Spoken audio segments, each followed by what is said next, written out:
I just find it so disgusting. Wrong. So horrible. Sleazy. It's like a bit evil. Cheap. And nasty.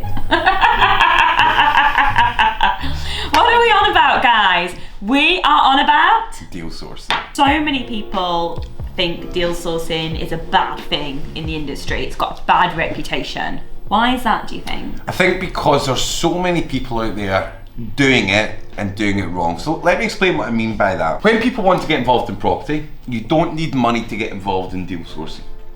And what you find is a lot of people that don't have actually a clue about property going out and sourcing deals and then selling them. But in matter of fact, they don't have any property themselves, they don't understand what a deal is, they're just finding a deal and selling it for a price. So you've got these people, should I say, that aren't compliant, don't know what a deal is, and selling a deal for a fee and then taking the money and run. So the worst thing I think I've ever had is somebody just sending me a Rightmove link and saying to buy it and give them 3,000. They've not viewed the property, not negotiated, not done any numbers. What are they getting the £3,000 for? Find it on you know? Rightmove. Find it on. Well, if we all could do that, we'd all be loaded with £3,000. So, for everybody that doesn't know, what is deal sourcing? Deal source is when you go and locate some sort of deal that could be below market value, off plan, rent to rent. You source it, you do the numbers, you check it's all good, you package it up, and then you sell it to an investor for a fee. And the fees are typically anywhere between 3 to 10,000. So just for everyone that might have missed that. Sorry, it was so just too Scottish. You have to go view it, do the numbers, negotiate and get the offer price or the deal done, don't you? Before then it becomes something that someone wants to buy. Yeah, correct. And then my next question is, why do people want to buy these? Because I could go out and click on, again, Rightmove and, go see a property. Why do people pay people, to source for them? You look at the majority of our clients are based down south in London. Abroad, we've got clients in Dubai, Saudi Arabia, Singapore. So we've got clients that are based all over, not just the UK, but all over the world. Now, you look at property prices in London, you can't buy a car parking space for £100,000. You could buy a semi-detached house here in Doncaster for £100,000. So instead of them travelling, coming and learning the area, they just find someone that's an expert in that area, pay them the money. And you've got to remember, the people that are generally buying from me are very wealthy. They're time poor. They don't have time to be travelling and looking for properties. They're quite happy paying somebody to go and do it for them. And especially if you don't live there. I know we've started looking at more holiday homes, and one of the places we want to buy is St Ives in Cornwall. We're not down there, is it 7 hours from us? It's a long way. So I would be quite happy to pay for the service for somebody to go out, 100%. source me, view, negotiate, and then I could be sat here just watching and pay. That's what it is, isn't it? Essentially, we still do it. We've got people looking for commercial properties for us just now. So we also work with deal sources. Yeah. So how did you get started? Because you have literally gone from zero to turning over, what would you say? 154,000 a month on average. So how did you first get started? Prior to me getting involved in deal sourcing, deal packaging, deal trading, whatever you want to call it, I had a huge rent-to-rent portfolio, still got a big rent-to-rent portfolio. Now, what used to happen is landlords used to come to me all the time with rent-to-rents. Gordon, take this one, take this one, take this one. And it got to the stage that I couldn't take everything on, so I used to just say, nah, you're okay, you're okay, you're okay. And it was Paul that said to me, what are you saying no to all these deals for? Take them on, package them, and sell them. So instead of me saying no to the deals, I used to take them, I used to sell them on, and I used to take a £3,000 fee. So I've actually lost a lot of money when you think about how many rent-to-rents that I said no to, which is a bit sore. But that's how I got started in it. Initially, it was just a side hustle, taking £3,000 for deals that I didn't want. How have you built it to where you've got it today? So we've seen ourselves selling a lot of deals. So on average, when I first started, I was doing anywhere between 3 to 5 a month, and you're talking £9,000 to £15,000 for very little work. And when I was doing 15 grand a month on it, I started thinking, there's a market here. This could make a lot of money. Yeah. So we put the systems, we put the staff in place, or I say staff in place, we put one member of staff in place, and we started building the business. You know, we started working with full-time deal sourcers. I started building a database of clients, and it just kind of tumbled on from there. We got bigger and better deals, we got more and more clients, and we're now in the position where we are today, when we've got a huge database of clients. We're working with some of the top developers in the United Kingdom, and actually abroad now as well. So it's kind of just taking arms and legs. Which is amazing.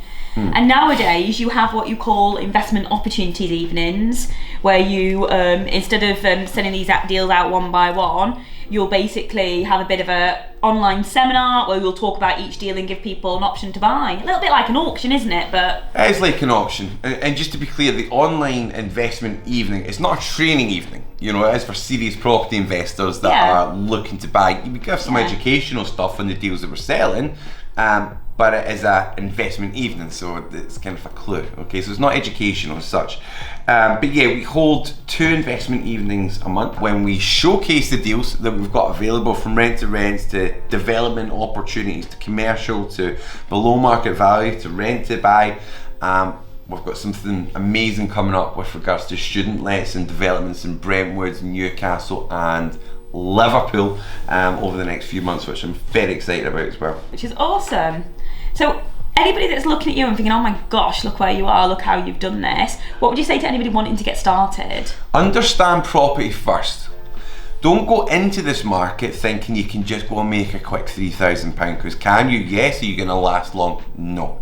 You sell one bad deal, it's going to hurt you, and it's going to hurt your reputation. What I always say to people looking to get involved in deal sourcing, you've got to become a specialist. Okay? So you actually need to understand the deal you're selling. Essentially, you're a salesperson. If you're going to sell coffee machines, I'm using that example because I used to sell coffee machines. I became an expert in coffee machines. What kind of coffee machines, what kind of business, what kind of coffee beans went in the machine. And it's got to be the same with deal sourcing. You've got to understand property. Who should be buying what deal? Is it a good deal? Is it a bad deal? Is it a legal deal? Is it a non-legal deal? So you really need to understand your niche. Once you understand that, you can then get involved and start making money, because you can make a hell of a lot of money. A hell of a lot of money through it. But you've got to do it right. You have, and we've always said, because we've been business partners for a long time, that it's always got to be win-win, hasn't it? Deal sourcing's great, but you've got to be there to serve your end client, haven't you? You've got to source the right deals that you would take yourself, that's going to fit, you know, for them. It's got to be win-win. You've got to win, take the fee, but that end client's got to win, having a great investment property. 100%, but I always put it on to responsibility. So it is a win-win, but whose responsibility is it to do the due diligence? Client. Well, it's both parts, isn't it? You've got to do your due diligence to make sure you think it works, and the client's got to do the due diligence to make sure you think it works. I always say to people, it's an adult's game, it's an investment game, okay? You're not playing about and it's a finger pointing game, it's an adult's game, okay? And it's a serious game. Investment's serious. People are buying and spending a lot of money. Each partner, each person has got their own part to do, they've got their own due diligence to do. So everybody's responsible in the deal as well. So yeah, I might bring the opportunity to somebody. Yeah. But that person's got to do the due diligence. I'm not going to take a deal from you. Well, I would, but because I know you. I'm not going to take a deal from a stranger and say, yeah, give me that deal and I'll take your word for everything you've said on it. I'm going to go do my own due diligence on it. Yeah, absolutely. Because everyone's perception is different. You might think, we've been through this. You think a deal's good, I think a deal's bad.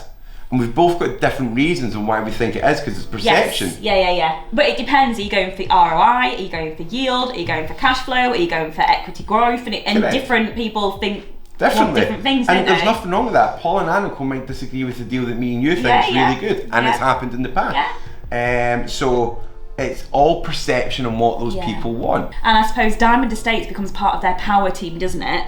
So you help them build their portfolio, you can help manage, you can help, direct them, but you're basically there supporting them like a solicitor, accountant, as they build their portfolio. It's got, I think it's over the last couple months, obviously it's been running for a while, but over the last few months now, we've really seen the power team come into place. We've got account managers for all the investors.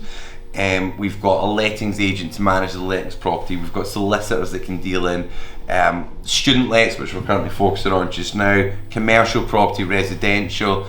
We've got accountants, we've got capital allowances surveyors, we've got builders generally, most places in the country. So we've really connected on a huge scale now, that we can serve clients all over. You know, so if they buy a deal from us, they're not left alone. They'll have my accountant, they'll have my solicitor, they'll have my builder, they'll have my power team to support them, which is cool. It's good to see the deals. It's also great that there's a spread of investments. So sometimes there's buy-to-let type investments, sometimes it's rent-to-rent investments, sometimes commercial. There's also a spread of deals from across the country. It generates some interesting conversations in this house when me and my husband consider different things. And sometimes that's just what you need. You just need to see a deal in front of you and to work through what would that mean for us. Is that something we want to progress, and what are the next actions that we need to take?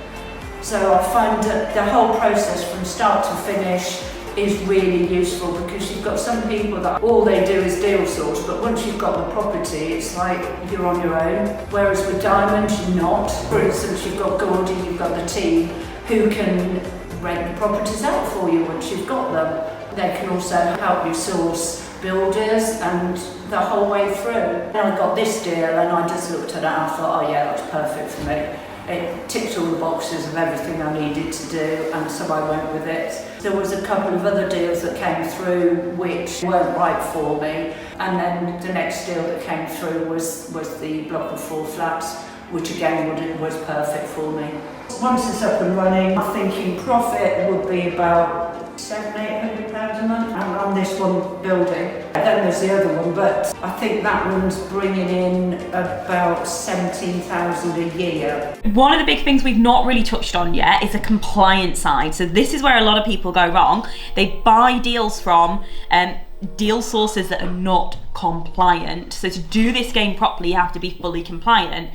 You run a full-on estate agency, so you have to be compliant anyway for property letting, sales, but you've also got the extra for deal sourcing. Yeah. So anybody getting started in that, I suppose the first step is you need to understand and get compliant. Yeah, of course. In this game, remember we're playing investment game just now, you can get seriously fined and punished for not being compliant. You can get sued for not being compliant.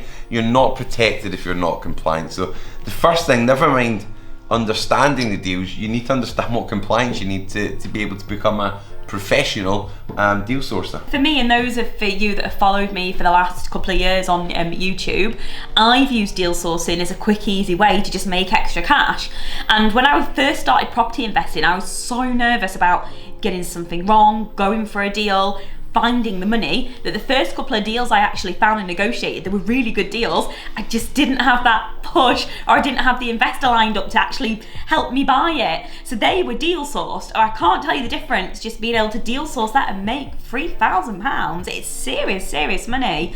So I suppose anybody wanting to build a property portfolio, they should absolutely consider deal sourcing alongside the building of their own portfolio, because I think it's a great tool to have, isn't it? That's just cash. You've said some really good points there about having the knowledge, understanding property investment before you can package and sell. So where's the best place we can send people to get the knowledge? Okay, perfect. So if you're looking to get knowledge, education, and learn how to deal source yourself, Touchstone Education is the place for you. And it's where we've learned, isn't it? It's where we've learned how to do it, yeah. Yeah. And then if there's people on the sidelines thinking, I like it, don't want to really know, but I'm quite interested in buying the actual investments, how do they get involved? Perfect. So if you're interested in buying the investment side, that's when you come to me. And that's Diamond Estates or Diamond Investments, and we will post a link in the bottom of this video. Post the link at the bottom of this video and you can get in contact with us that way. So this is really just smart. Professional. Business. Investment. Entrepreneurship. Financial freedom. Wealth. Hands-off investment. That's deal sourcing.